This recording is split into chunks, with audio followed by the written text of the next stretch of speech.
I think my phone kicked the bucket. Kick the bucket. I really want to pig out on today's dinner. How could they pig out like that when we're starving? Okay, don't have a cow. It's my problem. It's just don't have a cow. Whoa, hold your horses. I know you're excited, but hold yours, okay? Hold your horses, maniac! Hello everyone. This is Unique English Basics 2 and I'm your teacher Bexa. ዛሬ ደግሞ የሚገራርሙ ኢዲየሞችን ይዤላችሁ መጥቻለሁ.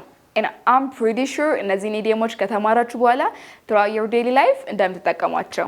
And don't forget to let me know which one is your favorite in the comment section. Let's get into it.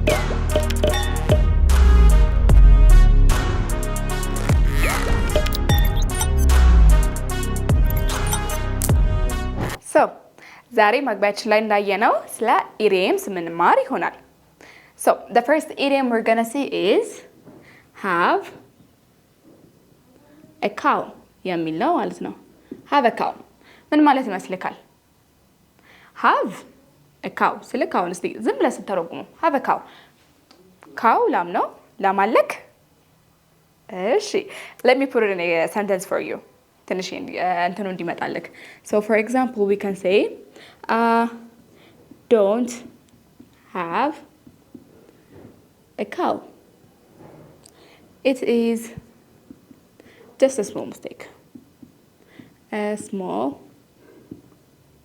mistake ካልኩኝ ያው ለምሳሌ don't have a cow. It is just a small mistake ካልኩ.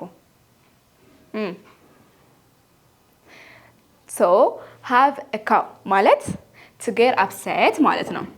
To get upset እንደማለት ነው. which means በጣም መናደድ ማለት ነው. ስለዚህ don't have a cow ካልኩ በቃ በጣም አትናደድ እያልኩ ነው ማለት ነው. አትበሳጭ በቃ እያልኩ ነው. ስለዚህ እዚህ ጋር don't have a cow is just a small mistake ስልክ አትናደድ በቃ ይሄ ትንሽ ስህተት እኮ ነው እያልኩ ነው ማለት ነው. Can you give me another example? እሺ ወይ እንደዚህ በለኝ. አለቃዬ ሪፖርቱን ስላዘገየሁበት በጣም ተበሳጭቶብኛል.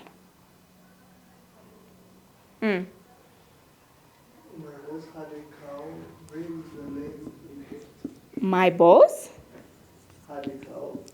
had a cow over the late report. Very good. ስለዚህ እንደዚህ ስትል አለቃዬ ሪፖርቱን ስላዘገየሁበት በቃ በጣም ተበሳጭቶብኛል እያልከኝ ነው ማለት ነው. እሺ እስቲ ሌላ አንድ ኤግዛምፕል ጨምርልኝ.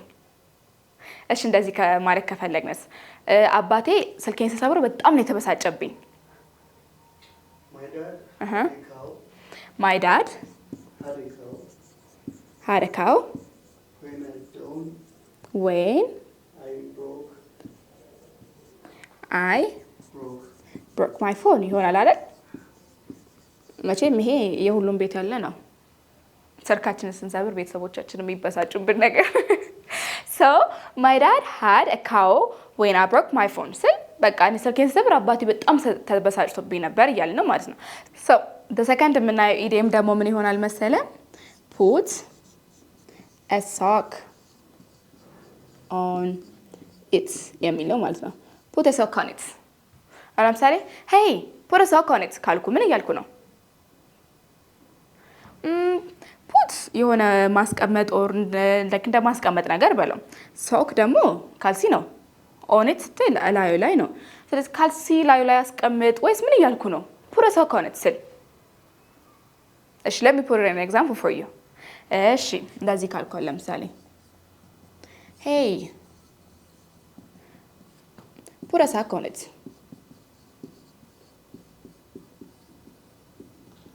I'm trying to work.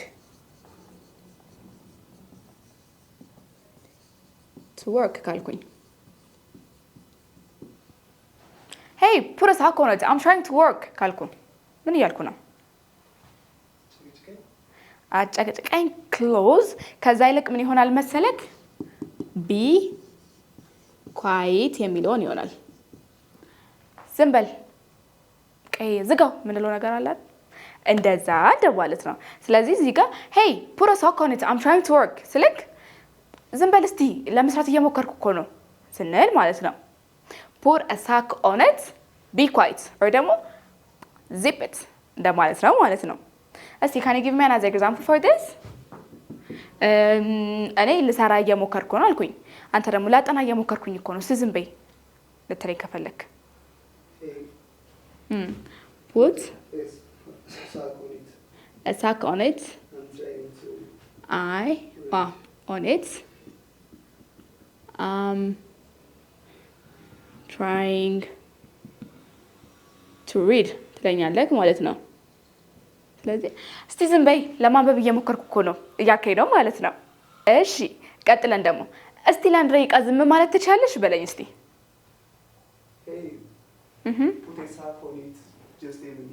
Very good. ስለዚህ እንዴት ትለኛለህ መሰለህ? Can you put a sack on it? On it just for a minute? A minute ትለኛለህ ማለት ነው። እስቲ ለአንድ ደቂቃ ዝም ማለት ትችያለሽ ማለት ትችላለህ ማለት ነው። እሺ ቀጣይ የምናየው ኢዲየም ደግሞ ምን ይሆናል መሰለክ? This one is one of the funny one. Pig out የሚል ይሆናል። Pig out ምን ማለት ይመስላል? Pig out pig አሳማ ነው። out ወደ ውጪ እንደማለት ነው። out ውጪ ነው። ስለዚህ ውጪ ያለ አሳማ ነው። ምን ማለት ፈልገን ነው pig out ስንል? እሺ እንደዚህ ካልኩኝ sound for example they always pig out on pizza ካልኩክ they always pig out on pizza ካልኩክ ምን እያልኩ ነው? ጠገብኩ። እስቲ ትንሽ አጠጋጋ ከዚህ በላይ ምን ይሆናል መሰለክ? ብዙ መብላት እንደማለት ነው። ስለዚህ to eat a lot ይሆናል ማለት ነው።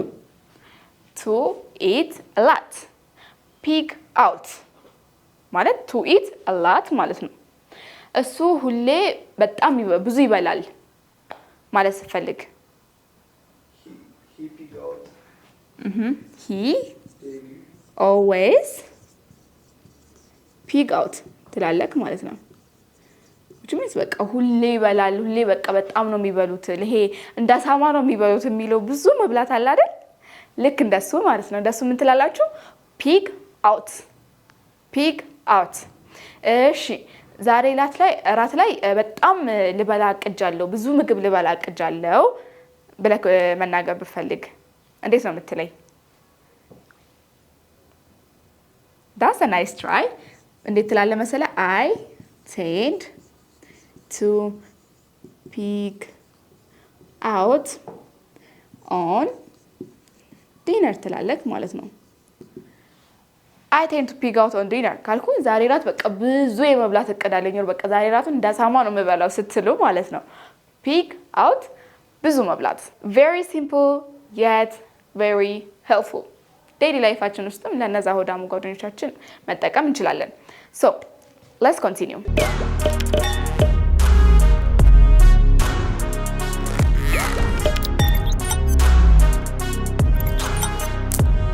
Okay, the next idiom we're gonna see ደግሞ hold your horses የሚል ነው።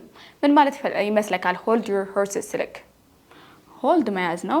your horses ስንል ፈረስህን እንደማለት ነው። ቀጥታ ከሄድን ፈረስህን የያዛቸው እያልኩኝ ነው። ምን እያልኩ ነው? hold your horses ስልክ እሺ for example እንደዚህ ካልኩስ I know you're excited but hold your horses. Your horses ካልኩክ I know you're excited but hold your horses ካልኩክ ምን እያልኩ ነው? አልመጣልክም? ምን እያልኩ ነው መሰለህ? ከዚህ ጋር be patient እያልኩ ነው። ወር ደግሞ ይሄ ተረጋጋ የምንለው ነገር አለ። ተረጋጋ ስታይክ በቃ ተረጋጋ። I know you're excited but hold your horses ልክ እንደጓጓ ገብቶኛል ግን ትንሽ ተረጋጋ በቃ የምንለው ነገር አለ አይደል? ስለዚህ hold your horses be patient በአማርኛው ደግሞ ተረጋጋ የምንለው ማለት ነው። ስለዚህ hold your horses ስንል be patient በአማርኛው ተረጋጋ እያለ ነው ማለት ነው። እሺ እስቲ አንድ እንትን ስጠኝ እስቲ አንተ አንድ ኤግዛምፕል ስጠኝ እስቲ በዚህ በhold your horses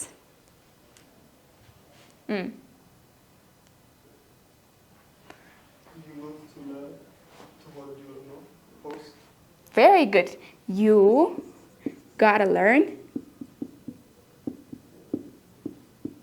to hold your horses. ምን እያለን ነው እንደዚህ ስንል? You gotta learn to hold your horses ስንል ምን እያለን ነው? መረጋጋት መልመድ አለብህ አንተ። ትንሽ መረጋጋት በቃ ይቀራል። መረጋጋት መልመድ አለብህ ምንለው ማለት ስንፈልግ ጓደኛችን አሁን ለምሳሌ You gotta learn how to hold your horses. Or you gotta learn to hold your horses እንላለን ማለት ነው። እሺ እስቲ ተረጋጋ ገና አልጨረስኩም ኦር ገና አልተዘጋጀው ማለት ስንፈልግስ ተረጋጋ እኔ ገና አልጨረስኩም Hold your horses. I am not ready yet. ሁሌ አሁን ቀድማችሁ ተዘጋጅተው መጥተው የሚያጣድፋችሁን ጓደኛችሁ ማለት እስቲ ተረጋጋ እኔ አልጨረስኩም ማለት ሲፈልጉ በእንግሊዘኛ hold your horses I'm not ready yet ተረጋጋ ገና አልጨረስኩም እያላችሁ ነው ማለት ነው። ግልጽ ነው። እሺ ቀጣይ ደግሞ ምን እናያለን መሰለክ this one is the funny one go bananas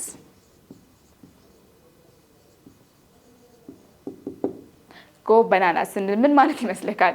this one is a bit funny እሺ አሁን ለምሳሌ እንደዚህ ብለስ My dog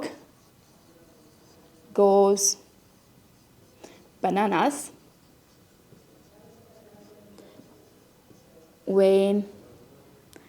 whenever he sees me coming ብል ምን እያልኩ ነው እዚህ ጋር My dog goes banana or go bananas whenever he sees me coming ውሾች ባለቤታቸው like ሲመጣ ሲያዩ እንዴት ነው የሚሆኑት? They go crazy, right? ስለዚህ go bananas ስንል ምን እያልን ነው? To go crazy in a funny way ማለት ነው። To go crazy. To go crazy እንደማለት ነው። He went bananas ካልኩኝ he went crazy ትንሽ ጦሽ ብሏል መሰለኝ ምንላት አለች አይደል በአማርኛ እንደሱ ማለት ነው። እሺ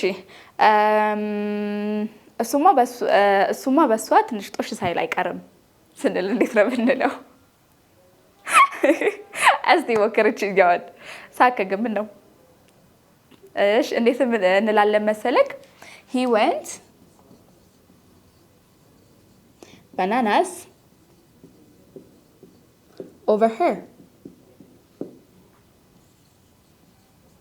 He went bananas over her. ስንል በቃ እሱማ በዚህች ልጅ አብዷል በቃ ለዚህች ልጅ አብዶላታል ምናምን የምንለው አለ በአማርኛ እንደሱ he went bananas for her እንላለን ማለት ነው። እሱ አብዷል ብቻ ማለት ስንፈልግ ትንሽ I think he went crazy ማለት ስንፈልግ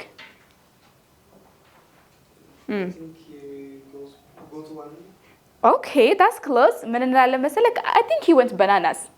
ትንሽ ጦሽ ሳይል አይቀርም ስንል ማለት ነው። Go bananas, go crazy. To go crazy a little bit እንደማለት ነው። ትንሽ የጦሽ እንደማለት ነገር ማለት ነው። ግልጽ ነው። እሺ ስድስተኛ ላይ የምናየው ደግሞ ምን ይሆናል መሰለክ? Cat got your tongue?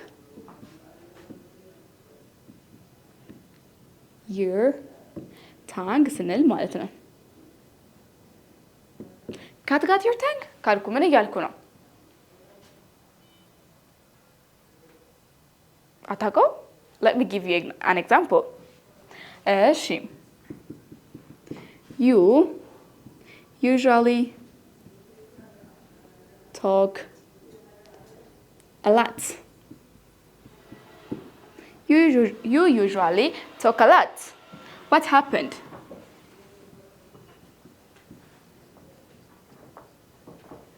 Today. Cat got your tongue?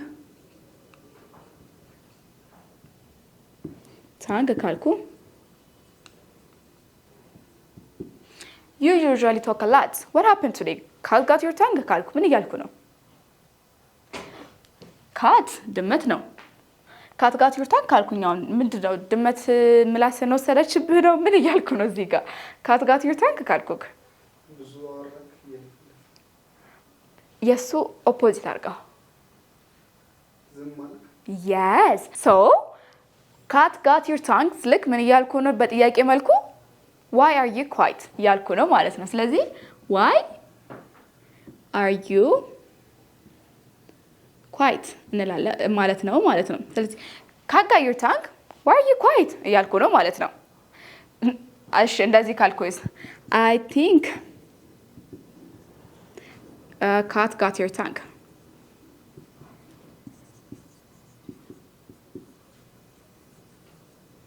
she is silent I think cat got her tongue she is silent ካልኩኝ በቃ ዛሬ በጣም ዝም ብላለች ብዬ መናገር ስፈልግ ነው ማለት ነው ግልጽ ነው እሺ በቃ መንቀጥ ኦኬ the next one የምናየው ደግሞ ምን ይሆናል መሰለክ ሰባተኛ kick a bucket የሚለውን ይሆናል ማለት ነው so እንደዚህ ካልኩ አሁን my old phone kicked the bucket my old phone kicked the bucket ካልኩ ምን እያልኩ ነው close kick a bucket ስንል ምን ማለት ነው መሰላችሁ ለሰው ሲሆን ሞተ ብለን it's like በቀልድ መልኩ መናገር ስንፈልግ ማለት ነው ይሄ actual death ሳይሆን like in a humorous way to die እንደማለት ነው ግን not in a serious way in a humorous way ማለት ነው በቀልድ አሁን ለምሳሌ በሳቅ ሞተ የምንለው ነገር አለ አይደል እንደዛ እሷን እስቲ ቀልዱን ሲሰማ በሳቅ ሞተስ ማለት ብትፈልግ እንዴት ትለኛለህ በእንግሊዘኛ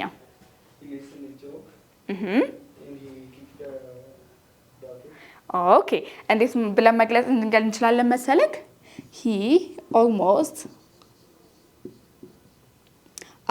kicked the bucket while laughing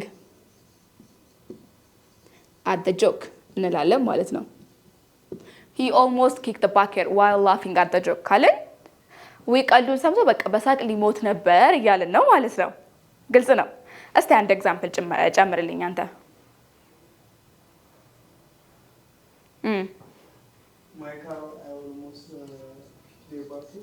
my car almost kicked the bucket ምን እያልኩኝ ነው እዚህ ጋር ማለት ነው ማኪናዬ በቃ ለትንሽ አልቆላት ነበር ለትንሽ ተበላሽታ ነበር እያልኩኝ ነው ማለት ነው ስለዚህ kick the bucket ስንል to die in a humorous way ነው ስለዚህ አሁን ስልኬ በቃ ተበላሸ ስን my phone kicked the bucket ስልኬ ሞተች በቃ ተበላሸች and he almost kicked the bucket while laughing at the joke ካልኩኝ በቀልዱ ሲስቅ ፍርስ ብሎ ሊሞት ነበር ምንድነው ነገር አለ አይደል እንደሱ ማለት ነው ግልጽ ነው so እናንተ ደግሞ እትኛዋን ኮሜንት ሴክሽን ላይ መልሱልኝ so what do I mean when I say when pigs fly